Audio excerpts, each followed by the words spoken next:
green tomato and jalapeno ciabatta. The first stage of preparation for the dough. Add the bigger pre-ferment in with the dry ingredients, then add the water. Bring the dough together at low speed first. Once together, increase the speed and develop the dough until it's smooth and elastic. This will take approximately between 5 to 8 minutes. Add the salt and olive oil and mix until these have been combined. The second part of the water needs to be added in gradually, so the dough can take up the water to avoid it from splitting. It will be a very soft dough, so add the water in stages and slowly. Reduce the speed to avoid splashes. It will take around 4 to 5 additions of the water to make the dough smooth and elastic.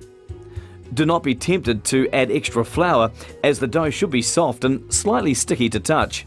We're looking for a smooth and elastic dough at this stage.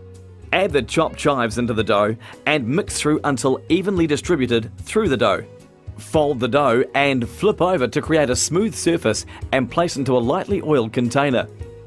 Allow the dough to rise in a warm place for 45 minutes.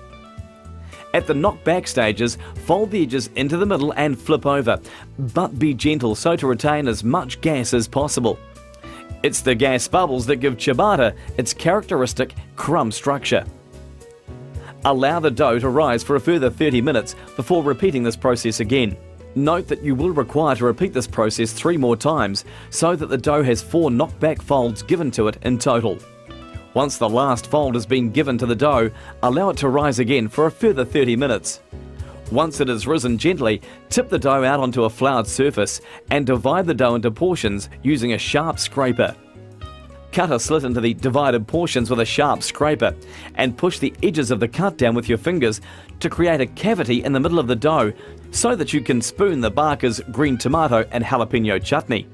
Avoid touching the edges of the dough as you will damage the structure. Top with some diced cream cheese.